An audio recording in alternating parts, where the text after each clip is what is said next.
Good morning, students. Today we are going to read chapter 1 of book Honeycomb.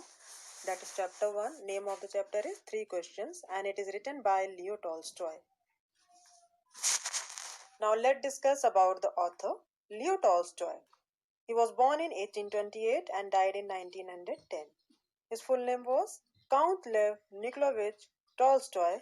He was a Russian novelist regarded as one of the greatest of all time. He is known as a realistic writer of the world literature. His famous works are War and Peace, Anna Karenina, A Confession, and Resurrection. Read chapter 1, Three Questions by Leo Tolstoy.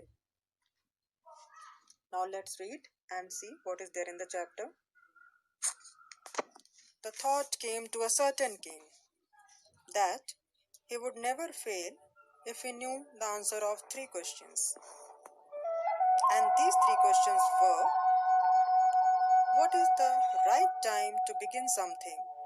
Which people should he listen to? What is the most important thing for him to do? The king therefore sent messengers throughout his kingdom, promising a large sum of money to anyone who would answer these three questions. Many wise men came to the king, but they all answered his questions differently. In reply to the first question, some said, the king must prepare a timetable and then follow it strictly. Only in this way, they said, could he do everything at its proper time.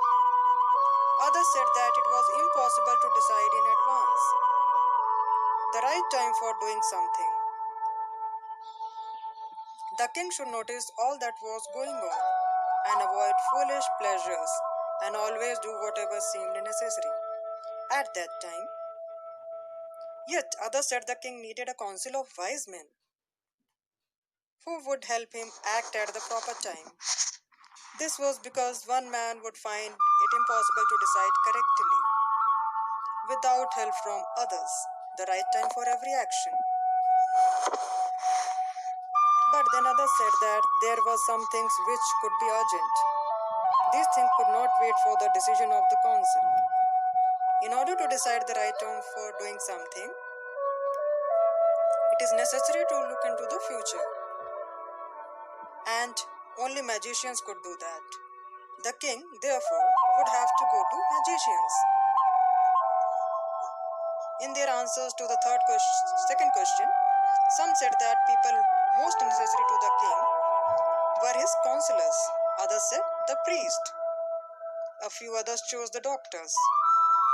And yet others said that his soldiers were the most necessary. To the third question, some said science. Others chose fighting. And yet others religious worship. As the answers to his questions were so different, the king was not satisfied and gave no reward. Instead, he decided to seek the advice of a certain hermit, who was widely known for his wisdom. The hermit lived in a wood which he never left. He saw no one but simple people, and so the king put on ordinary clothes. Before he reached the hermit's hut, the king left his horse with his bodyguard and went on alone. As the king came near the hermit's hut, he saw the hermit digging the ground in front of his hut. He greeted the king and continued digging. The hermit was old and weak, and as he worked, he breathed heavily. The king went up to the hermit and said, I have come to you, wise hermit, to ask you to answer three questions. How can I learn to do the right thing at that right time? Who are the people I need most, and what affairs are the most important? The hermit listened to the king, but he didn't speak. He went on digging. You are tired, said the king. Let me take the spade and work in your place. Thanks, said the hermit, giving the king his spade. Then he sat down on the ground. When the king had dug two bits, he stopped and repeated his questions. The hermit gave no answer, but stood up. Stretching out his hand for the spade, he said, "Now you rest and let me work." But the king did not give him the spade and continued to dig. 1 hour passed, then another.